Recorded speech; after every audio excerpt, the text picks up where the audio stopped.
प्रणाम सभी भैया बहनों को। आज हम समझ रहे हैं इस पीडीएफ में मध्य प्रदेश में अपनाए जाने वाले महत्वपूर्ण फसल चक्र। तो मध्य प्रदेश के अंदर अपनाने वाले महत्वपूर्ण फसल चक्र निम्नलिखित है। नंबर 1 सिंचित क्षेत्र के लिए और दूसरा आता है असिंचित क्षेत्र के लिए। तो सिंचित क्षेत्र में कौन कौन से फसल चक्र अपनाए जा सकते हैं। पहला, धान हमने अगर खरीफ में बोई तो रबी में गेहूँ बोना है 1 वर्ष के लिए, धान के बाद गेहूँ। फिर दूसरा, मक्का अगर हमने बोई है तो मक्का के बाद गेहूँ बोना है, यह भी 1 वर्ष के लिए। फिर जायद में हम मक्का, गेहूँ और फिर मूंग भी बो सकते हैं। तीसरा, कपास बोई तो कपास के बाद अलसी लगाना है और अलसी के बाद मूंगफली लगा देना है बरसात में। फिर आलू लगाना है, ये 2 वर्ष के लिए, पहले से सोच करके रखना पड़ता है। असिंचित क्षेत्र के लिए जहाँ पानी नहीं है, ऐसे जगह कपास बोएंगे तो कपास की जगह चना लगा देंगे। ज़्यादा पानी चाहने वाली, कम पानी चाहने वाली 1 वर्ष के लिए हो गया। दूसरा, धान अधिक पानी चाहने वाली तो मसूर कम पानी चाहने वाली 1 वर्ष के लिए। फिर चरी अगर हमने लगाई है, खरीफ की फसल के समय चरी लगा दो, फिर रबी में चना बो दो, फिर परती छोड़ दो खरीफ की फसल में, फिर गेहूँ। तो ये 2 वर्ष के लिए हो गए। समझ गए होंगे आप मध्य प्रदेश में अपनाए जाने वाले महत्वपूर्ण फसल चक्रों को, सिंचित क्षेत्र के लिए और असिंचित क्षेत्र के लिए। अगला प्रश्न आता है, निम्नलिखित को परिभाषित कीजिए। कैसे परिभाषित करेंगे। नंबर 1, नकदी फसलें। तो नकदी फसलें वे होती है जिन्हें कटाई के तुरंत बाद बेचकर किसान को नकदी रकम प्राप्त होती है। जैसे अभी देखा हमने चित्र में, गन्ना तुरंत काट करके पैसा मिलता है, कपास नगद पैसा मिलता है, मूंगफली आदि। इसका वाणिज्यिक एवं औद्योगिक महत्व भी होता है। वाणिज्य करने के लिए, व्यापार करने के लिए और औद्योगिक महत्व भी इसका होता है। यह आ गई खरीफ की फसल, मक्का।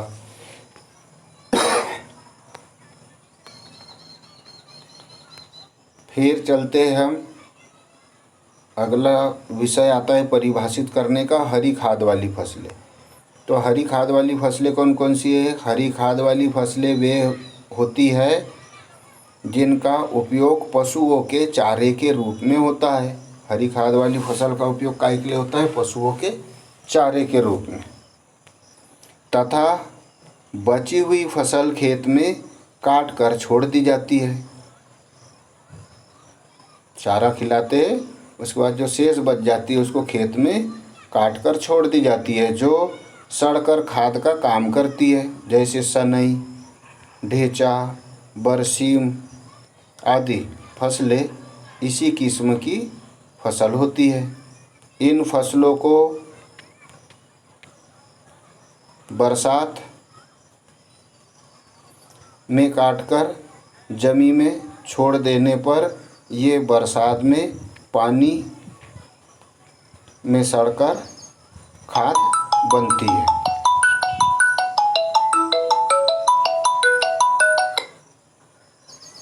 फिर आती है अगली फसल, कीट आकर्षक फसलें। तो कीट आकर्षक फसलों में ऐसी फसलें जो मुख्य फसल को कीटों से बचाने के लिए उनके चारों ओर या कुछ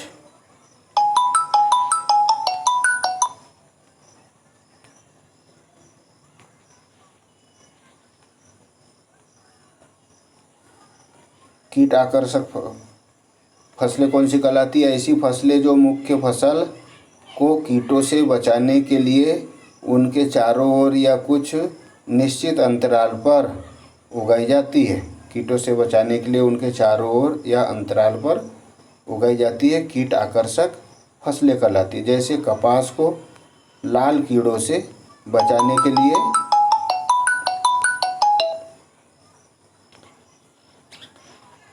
कपास को लाल कीड़ों से बचाने के लिए उसके चारों ओर भिंडी की फसल उगाते हैं। यहाँ भिंडी एक कीट आकर्षक फसल है। अब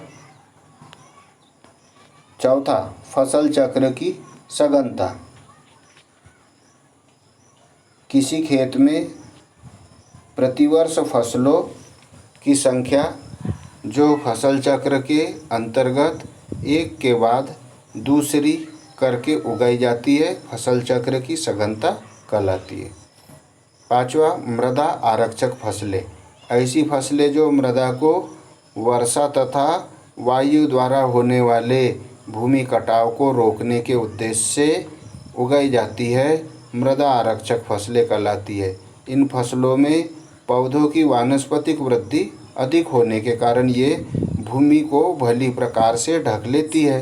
परिणाम स्वरूप भूमि पर वर्षा जल अथवा तेज वायु का वेग कम हो जाता है और भूमि कटाव नहीं होता। इस वर्ष की फसल के प्रमुख उदाहरण हैं लोबिया, सेम, मूंग, उड़द आदि। तो इस प्रकार की फसलें जो क्या करती है, मृदा को वर्षा तथा वायु से होने वाले कटाव को रोक लेती है।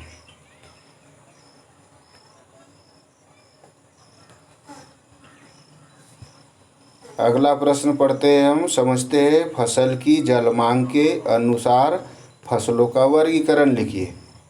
फसल की जल मांग के अनुसार फसलों का वर्गीकरण कैसे करेंगे। तो फसलों की जल मांग के आधार पर विभिन्न फसलों की जल मांग अलग अलग होती है। फसल की जल मांग अलग अलग होगी। एक वर्ष इस आधार पर फसलों को निम्न वर्गों में बांटा गया है। जल मांग के आधार पर फसल को कैसे वर्गों में बांटेंगे, क्या है ये, ककड़ी,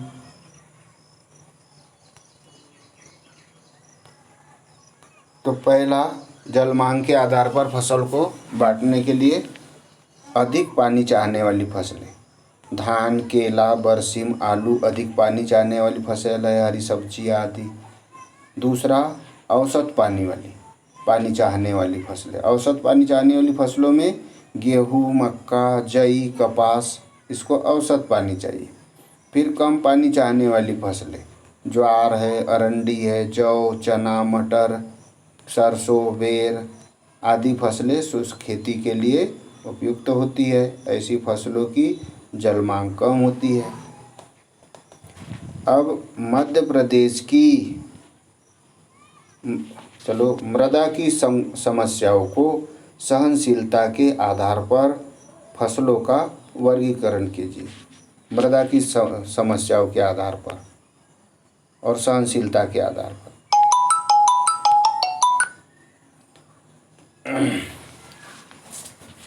तो नंबर 1, अम्लीय मृदाओं से सहनशील फसलें। अम्लीय मृदाओं से सहनशील फसलें कौन कौन सी है? धान, सरसों,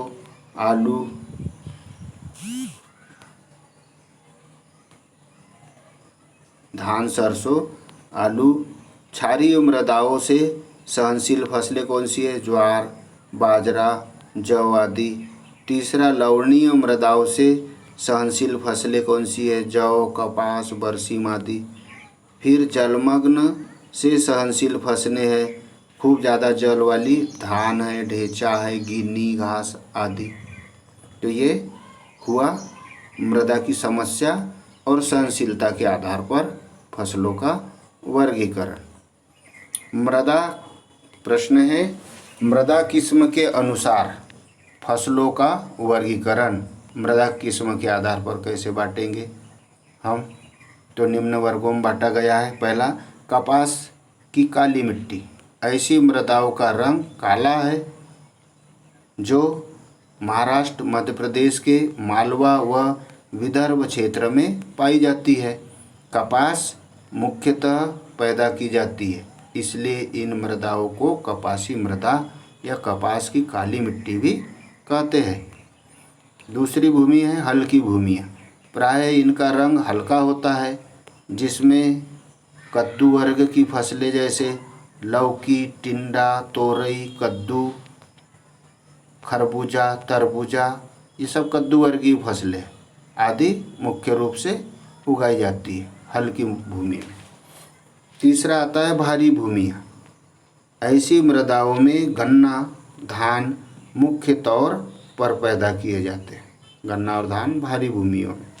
हल्की भूमि में हम कद्दू वर्गीय फसल लगाएंगे, जैसे लौकी है, टिंडा है, तोरई है, खरबूजा है, तरबूजा है ना।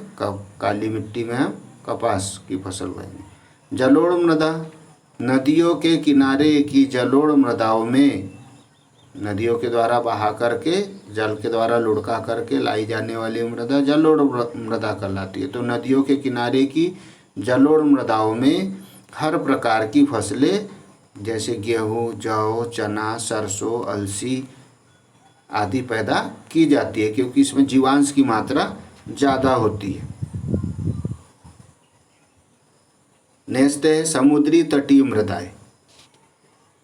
तो समुद्र तटीय मृदाओं में, ऐसी मृदाओं में नारियल, धान आदि पैदा किए जाते हैं। ये हुई बाजरे की फसल, ज्वार बाजरा। अब दीप्तिकालिता प्रश्न है अगला। दीप्तिकालिता की परिभाषा एवं उसके आधार पर फसलों का वर्गीकरण कीजिए। तो पौधों में पुष्प एवं फल बनाने की क्रिया दिन की अनुकूल लंबाई पर निर्भर करती है। पुष्प एवं फल बनाने की क्रिया काय पर? दिन की लंबाई पर निर्भर करती है। दिन की लंबाई जैसे रहेगी वैसे पुष्प और फल खिलेंगे। तो पुष्प एवं फल बनने की क्रिया दिन की लंबाई की, दिन की अनुकूल लंबाई पर निर्भर करती है। अनुकूल प्रकाश अवधि न होने पर, अनुकूल प्रकाश अवधि नहीं रहेगी तो क्या होगा? नहीं रहने पर केवल वानस्पतिक वृद्धि ही होती है। देखते हैं ना, बादल खूब ज़्यादा आते हैं तो उस समय पेड़ खूब ज़्यादा बढ़ते हैं। वानस्पतिक वृद्धि कम प्रकाश होने पर अधिक होती है। पुष्प तथा फल बनने की क्रिया नहीं होती, केवल तना पत्तियां खूब बढ़ेगी। वानस्पतिक वृद्धि खूब होगी परंतु पुष्प और फल बनने की क्रिया नहीं होती है। इसके आधार पर पौधों को 3 भागों में बांटा गया है। कैसे? नंबर 1 अल्पकालीन पौधे। यह दिन की लंबाई, दिन की अनुकूल लंबाई की अपेक्षा, दिन की लंबाई अल्पकालीन पौधों में दिन की लंबाई की अपेक्षा छोटी होती है तो पुष्पन होता है, अन्यथा नहीं। अर्थात 8 से 9 घंटे प्रकाश आवश्यक है। जैसे सोयाबीन के लिए, धान के लिए, खरीफ की फसलों के लिए 8 से 9 घंटे प्रकाश मिलेगा तभी इसमें पुष्पन हो पाएगा। दूसरा आता है दीर्घकालीन पौधे। दीर्घकालीन में दिन की लंबाई दिन की अनुकूल लंबाई की अपेक्षा अधिक होने पर इन पौधों में फूल एवं फल बनने की क्रिया संपन्न होती है। दिन की लंबाई की अनुकूल लंबाई की अपेक्षा अधिक लंबा दिन होगा तब इन पौधों में फूल और फल बनने की क्रिया संपन्न होती है। पुष्पन हेतु 14 से 16 घंटे प्रकाश आवश्यक है और अल्पकालीन में 8 से 9 घंटे, और इसमें 14 से 16 घंटे प्रकाश की आवश्यकता है। जैसे पालक, मेथी, मूली, चुकंदर, गेहूँ, मटर, सरसों, रबी की फसलें अधिकांशतः बोई जाती है। तीसरा दिवस निरपेक्ष पौधे। पुष्पन एवं फलन के लिए प्रकाश काल का कोई प्रभाव नहीं पड़ता। पुष्पन और फलन के लिए प्रकाश काल का कोई प्रभाव नहीं पड़ता। ऐसी फसलें दिवस निरपेक्ष पौधे कहलाते हैं। अर्थात फल फूल किसी भी मौसम में लगते हैं। जैसे टमाटर ले लो, सूर्यमुखी, ये एवं जायद की फसलें,